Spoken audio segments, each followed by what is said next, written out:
호치민공항 입국장. 3년 만에 베트남 땅을 밟은 응우옌 타오는 가족들을 향해 손을 흔들었습니다. 우리 딸, 일본에서 고생 많았구나. 어머니가 타오를 끌어안으며 반겨주었습니다. 괜찮아요, 엄마. 이제 다 끝났어요. 아버지가 조심스럽게 물었습니다. 그래도 3년 계약 다 채웠으니 돈은 많이 모았겠지. 네. 2천만 원 정도요. 가족들의 표정이 복잡해졌습니다. 3년간 고생한 것 치고는 제 이름은 응우옌 타오예요. 26살, 호치민에서 태어나고 자랐죠. 2021년 22살에 일본으로 떠났어요. 기능실습생으로요. 그때만 해도 꿈에 부풀어 있었죠. 일본이라니. 선진국에서 일하면서 돈도 벌고 기술도 배우고 3년 후엔 부자가 되어 돌아올 거라고 믿었어요.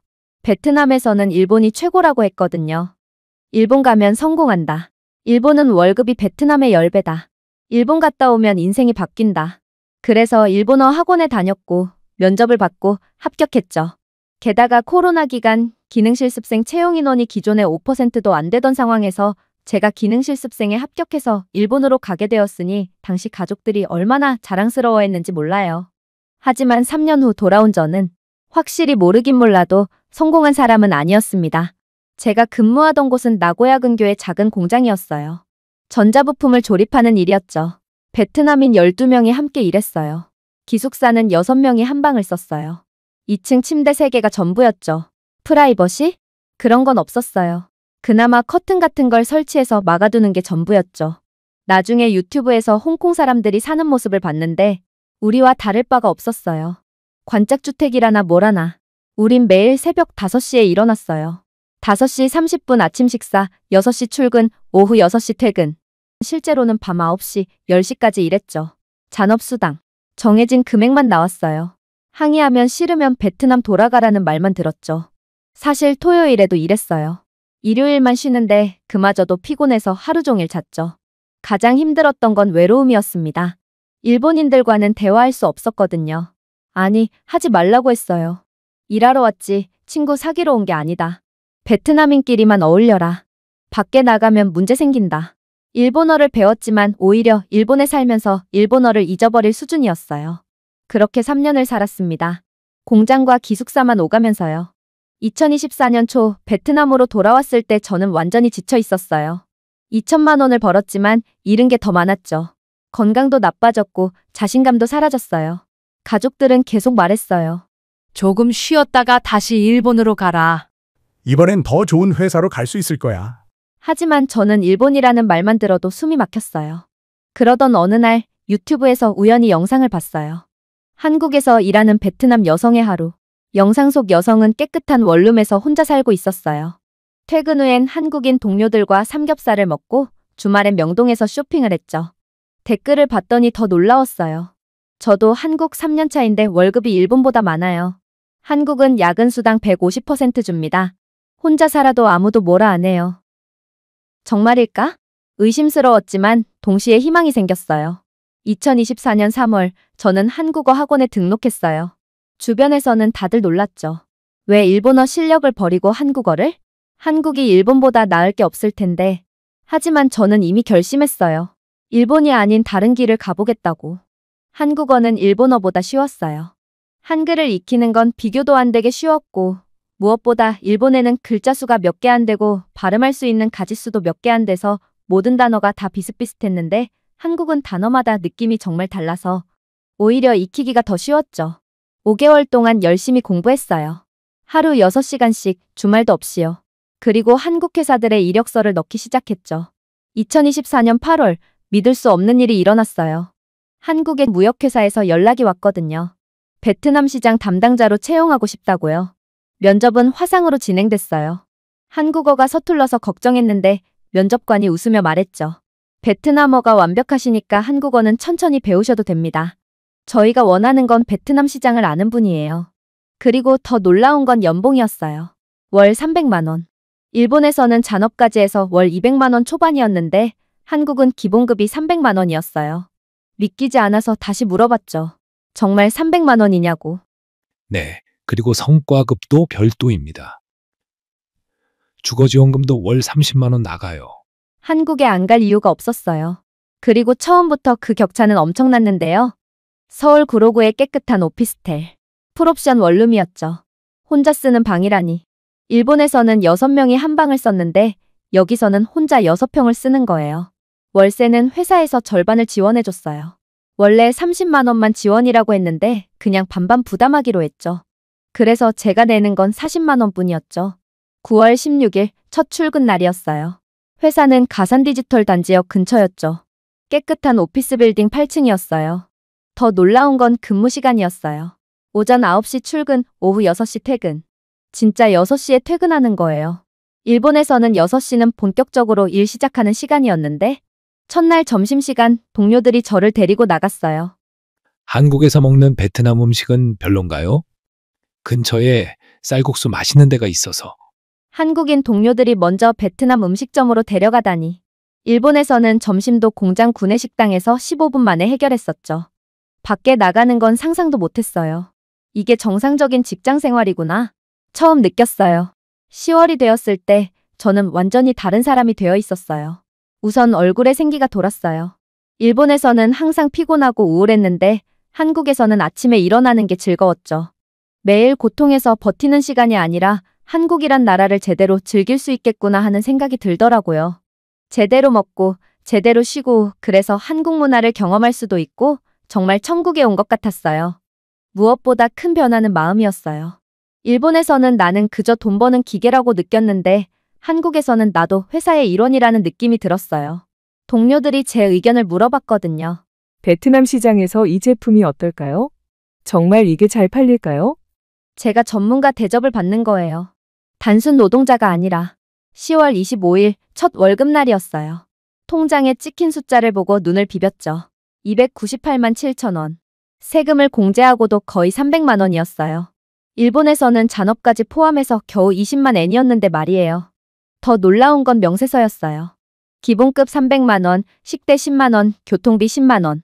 그리고 아직 받지 않은 항목들이 더 있었죠. 성과급 별도, 연차 수당. 일본에서는 그런 게 없었어요. 그냥 정해진 금액만 받았죠. 잔업을 100시간 해도 120시간 해도 똑같았어요.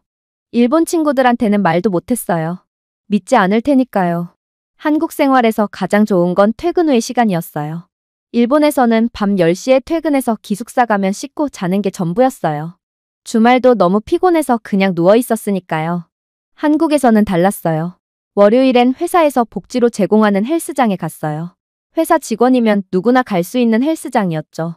화요일엔 한국어 학원에 갔어요. 회사에서 수강료 80%를 지원해줬거든요. 수요일엔 동료들과 저녁을 먹었어요. 강제가 아니라 진짜로 친해서 만나는 거였죠. 목요일엔 집에서 쉬거나 베트남 친구들과 영상통화를 했어요. 금요일엔 놀았죠. 안산에 다문화거리라고 있는데 거기서 베트남의 냄새도 느낄 수 있고 다른 나라 느낌도 즐길 수 있어요. 이게 바로 사람이 사는 거구나 싶을 정도였어요. 제일 놀란 건 한국인 동료들의 태도였습니다. 일본에서는 일본인 직원들이 저희를 투명인간 취급했거든요. 눈도 안 마주치고 말도 안 걸고 점심도 따로 먹었어요. 외국인 노동자와 일본인 직원은 완전히 다른 계급이었으니까요. 하지만 한국은 정반대였어요. 첫 주에 팀 회식이 있었는데 저를 주인공으로 환영회를 해줬어요. 그날 처음 먹어본 삼겹살과 소주. 동료들이 쌈 싸는 법을 알려주고 폭탄주를 만드는 법도 가르쳐줬죠. 그러면서 너무 많이 마시지는 말라며. 내일 출근해야 하니까 각자 알아서 조절. 걱정해주는 사람이 있다는 게 신기했어요. 그러다가 11월 초 저는 감기에 걸렸어요. 한국 날씨는 정말 엄청나게 추워요. 베트남 사람들은 여름이 끝난 순간부터 한국 날씨를 힘들어하는데 저 역시나 마찬가지였어요. 일본과는 비교할 수 없을 만큼 춥더라고요. 일본에서도 추워하긴 했는데 한국은 냉장고 속에 들어가 있는 날씨 같았거든요. 제가 아픈 몸을 억지로 참으며 출근을 했는데 한국에서는 팀장님이 먼저 알아채고 물어봤어요. 많이 아파 보이는데 조퇴하고 병원에 가봐요. 괜찮아요. 내일 나을 거예요. 그냥 있으면 다 옮으니까 안 되고 다음부턴 전화로 이야기해요. 회사 근처 병원 알려줄게요. 그리고 더 놀라운 말을 했죠. 외국인 등록증 있죠? 건강보험 되니까 걱정 말고 그거 가지고 가세요. 병원에 가니 더 놀랐어요. 진료비는 5천 원, 약값은 3천 원. 게다가 약을 먹으니까 몸이 한결 편안해졌고요. 아픈데도 뭔가 기분이 괜찮았어요. 내 방, 내 공간, 내 시간, 오직 누릴 수 있는 장소가 있으니까요. 원룸이지만 저만의 성이랄까요. 퇴근하고 문 닫으면 완전히 제 세상이죠. 사실 베트남에서 살 때도 이런 저만의 공간은 없었어요. 일본 기숙사가 불편했다고 하지만 그냥 받아들일 수 있었던 것 같아요. 이렇게 나만의 공간을 제대로 가져본 적이 없으니 6인 1실을 겪으면서도 견딜 수 있었던 거죠. 하지만 지금 한국에선 옷도 편하게 갈아입고 베트남 음악도 크게 틀고 가족이랑 영상통화도 맘껏 해요. 주말엔 늦잠도 자고 요리도 하고 넷플릭스도 봐요. 이게 진짜 생활이구나. 매일 느껴요. SNS에 한국 생활을 올리기 시작했더니 반응이 뜨거웠어요. 특히 일본에 있는 베트남 친구들이 많이 물어봤죠. 진짜 혼자 살아? 진짜 6시에 퇴근해? 진짜 한국인이랑 같이 밥 먹어? 다 진짜라고 하니까 안 믿더라고요. 일본에서 같이 일했던 란이 전화했어요. 란은 아직도 그 공장에서 일하고 있었죠. 나도 한국 가고 싶어. 어떻게 방법이 좀 없을까? 란은 일본에서 탈출하고 싶어 했어요. 어제도 11시까지 일했어. 일요일인데 출근하래. 거절하니까 베트남 보낼 거라고 협박하더라. 제가 겪었던 그 고통을 란도 겪고 있었죠. 란, 계약 끝나면 한국으로 와. 내가 최대한 도와줄게. 그런 말을 했지만 막상 제가 도울 일은 없었습니다. 안타까웠죠. 하지만 제 한국 생활은 점점 더 안정돼 가고 있었어요. 제가 해를 넘기고 다음 해가 되면서 한국의 시스템에 대해 더 많이 알게 됐어요. 연말정산이라는 것도 처음 해봤어요. 회사에서 서류 작성을 도와줬는데요. 월세 계약서를 가져오라고 하더라고요. 그리고 제가 냈던 월세의 일부를 공제받을 수 있다고 했죠. 사실 그게 뭔지도 몰랐는데 알고 보니 세금을 돌려받는 거였어요. 일본에서는 그런 거 없었어요. 세금은 그냥 떼이는 거였죠. 그렇게 생각해보니 어쩌면 일본 회사에선 저희한테 이런 혜택이 있어도 말해주지 않았을지도 모른다는 생각마저 들더라고요. 한국과 일본은 비슷한 수준의 선진국들인데 일본에서도 그런 게 없을 리가 없었을 테니까요. 근데 차이점이라면 한국에선 우리를 신경 써줬다는 것. 그게 엄청난 차이였죠. 또 놀란 건 연차 사용이었어요. 팀장님이 먼저 얘기를 꺼냈어요. 그동안 안 썼던 휴가들 다 쓰라고 하거든요. 무조건 의무니까 언제 쉴래요? 의무로 그냥 쉬라고요? 저 정말 쉬어도 되나요? 그동안 안 쓴 걸 몰아 쓰느라 일주일을 통으로 쉬었어요. 토요일부터 다음 주 일요일까지 9일이나 쉬었는데 뭔가 어색해서 이상했지만 동시에 너무 행복했어요. 그리고 월급날 계좌에 50만 원이 더 들어와 있었거든요. 실수인가 싶어서 팀장님께 물어봤는데 명절 보너스라고 했어요. 세상에 일본에서는 명절이라고 뭐 하나 더 안 줬는데 제가 회사에서 진짜 일원이 된 것 같은 느낌이 나니까 계획도 세우게 되더라고요. 한국어 능력시험 4급 따기, 회사에서 대리 승진하기, 베트남 가족 한국으로 초대하기. 일본에서는 계획이 없었고 그저 살아남기였는데 한국에서는 진짜 미래를 계획하게 되더라고요. 더 놀라운 건 회사에서도 제 미래를 함께 계획해준다는 거였어요. 인사팀에서 면담을 했는데 5년 후 제 커리어 목표를 물어보더라고요. 나중에 회사가 크게 성장해서 베트남 지사를 세우게 되면 거기서 지사장도 할 수 있다고요. 베트남 지사장이라니. 꿈도 못 꿨던 저에게 비전을 제시까지 해주는 한국, 그런 미래가 갑자기 현실적으로 느껴졌어요. 2025년 3월이 되었어요. 한국에 온 지 6개월. 짧은 시간이었지만 제 인생에서 가장 큰 변화가 일어난 시간이었죠. 우선 외모부터 달라졌어요.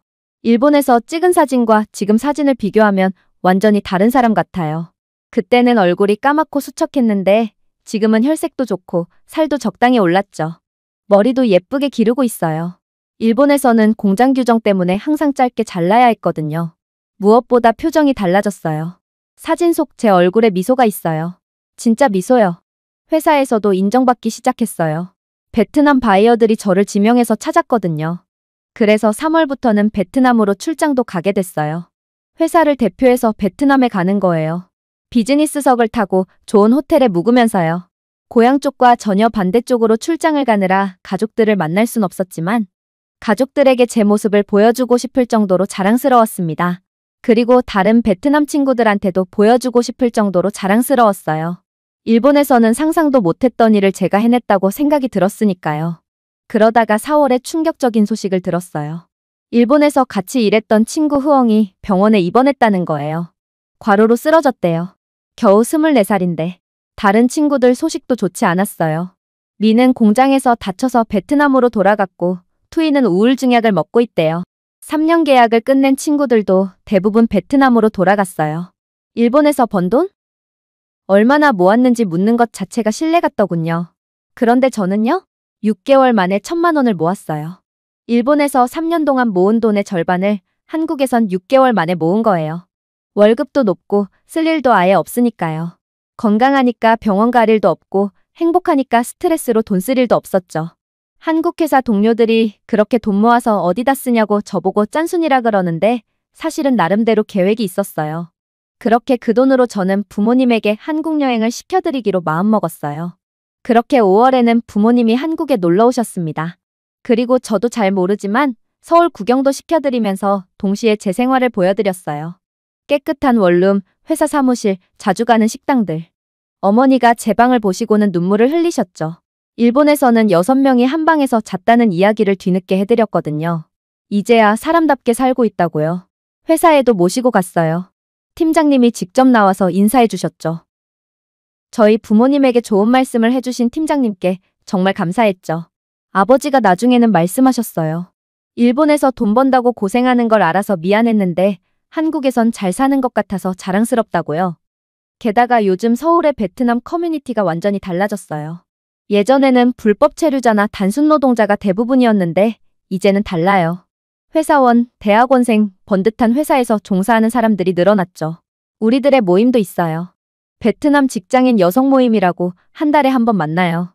IT 개발자, 마케터, 디자이너, 통번역사. 다양한 분야에서 일하는 베트남 여성들이 모여요. 다들 비슷한 얘기를 해요. 한국에 온 게 정말 신의 한 수였다고, 월급도 더 많고 대우도 좋다며. 어릴 땐 한국이 일본보다 아래라는 소리를 들으며 자랐는데 지금은 정반대라고 말이에요. 이제 베트남에서도 분위기가 바뀌었대요. 예전엔 무조건 일본이었는데 이제는 한국을 더 선호한다고요. 확실히 한국의 위상이 베트남에서도 달라진 거죠. 다시 제 이야기로 돌아와서 6월에 한국어 능력 시험 4급에 합격했어요. 목표했던 수준이었고 회사에서는 축하 케이크까지 사줬죠. 업무 메일도 한국어로 자연스럽게 쓸 수 있고 회의에서도 제 의견을 한국어로 말할 수 있어요. 동료들이 놀라워해요. 한국어 실력이 이렇게 빨리 늘어난 직원은 처음이라고 말이에요. 비결이 뭐냐고 묻지만 여기서 한국에서 자리 잡지 못하면 일본으로 돌아가서 그 힘든 생활을 다시 해야 한다는 불안감 때문이라고 속으로만 말합니다. 게다가 한국에서는 매일 한국어를 써요. 동료들과 수다도 떨고 고객한테 메일도 쓰고 식당에서 주문도 하고 살아있는 언어를 배우니까 빨리 늘 수밖에요. 7월에는 생애 첫 진짜 휴가를 다녀왔어요. 봄에 아무것도 할 일 없이 9일간 집에 있는 것도 힘들었고 계획 없이 갑자기 쉰 거라 뭘 못했는데 다음번엔 제대로 놀겠다고 생각했죠. 그래서 이른 여름 휴가 때는 5일을 써서 제주도에 갔었죠. 제주도에서 5일 동안 정말 행복했어요. 바다도 보고 맛있는 것도 먹고 그냥 호텔에서 쉬기도 하고 이게 삶이구나 싶었어요. 돈을 버는 것도 중요하지만 그 돈으로 행복을 살 수 있어야 의미가 있는 거잖아요. 7월 입사 거의 1년이 되던 날 대표님이 저를 불렀어요. 월급을 올려주겠다고 하더라고요. 제가 요구한 것도 아닌데 곧 1년이 되니까 협상을 해야 한대요. 350만 원으로 올랐어요. 사실 그동안 우리 회사는 엄청 바쁘긴 했어요. 대표님 차도 좋은 걸로 바뀌었고 한국인 직원들이 성과급을 자기 월급보다 더 받아놓고 적다고 불평할 정도로 사장님이 짠돌이라며 욕하는데 제가 볼 땐 너무 좋은 분이신데 아무튼 그렇게 월급도 늘어남과 동시에 대리로 승진을 했어요. 더 중요한 건 책임과 권한이 늘어났다는 거예요. 사실 하는 일은 큰 차이가 없지만 저보고 승진을 하는 만큼 더 책임감 있게 해달라는 말에 저도 그렇게 하겠다고 했습니다. 한국인 직원들은 대표가 저를 이용하는 거라는데 저는 그렇게 생각하네요. 그냥 너무 고마울 뿐이에요. 종종 한국인 직원들이 나쁜 말을 안 했으면 좋긴 해요. 이게 한국에서 유일한 단점이랄까요? 물론 한국이 100% 완벽한 천국은 아닙니다. 당연히 여기도 힘든 일은 있죠. 하지만 적어도 여기서는 사람답게 살 수 있어요. 일하는 기계가 아니라 한 명의 전문가로 인정받을 수 있어요. 돈도 중요하지만 더 중요한 건 미래를 꿈꿀 수 있다는 거예요. 일본에서는 3년 후에도 똑같은 일을 하고 있을 게 뻔했지만 한국에서는 매년 성장하고 있어요. 최근에 깨달은 게 있어요. 돈이 전부가 아니라는 거요. 일본으로 간 친구들 중에는 저보다 많이 모은 친구도 있어요. 하루 15시간씩 일하고 일요일도 없이 일해서요. 하지만 그 친구는 행복하지 않아요. 건강도 잃었고 꿈도 잃었고 3년이라는 시간만 잃었죠. 저는 한국에서 1년 동안 돈도 벌었지만 더 많은 걸 얻었어요. 건강, 자신감, 커리어, 미래, 그리고 행복. 이런 것들은 돈으로 살 수 없는 거잖아요. 최근에 어머니가 전화하셨어요. 이제는 한국에서 일하는 자식이 있으면 엄청 주변에서 부러워한다고요. 동네에서도 저 얘기를 많이 한대요. 매니저가 됐대. 부모님 한국 여행도 보내드렸대. 예전엔 일본으로 떠난 딸이 자랑이었는데 이제는 한국에서 성공한 딸이 자랑이래요. 물론 일본이 나쁜 나라는 아닌 것 같긴 해요. 하지만 저 같은 외국인 노동자에게는 지옥 같은 곳이었죠. 그래서 말인데 아직도 일본을 꿈꾸는 친구들이 있다면 다시 한번 생각해 보세요. 답은 이미 나와 있어요. 한국에서 저를 기다리고 있던 것처럼 여러분의 새로운 인생도 한국에서 기다리고 있을 거예요. 오늘의 사연은 여기까지입니다. 지금 화면에 나오는 영상을 아직 시청하지 않으셨다면 지금 바로 시청해 보세요. 감사합니다.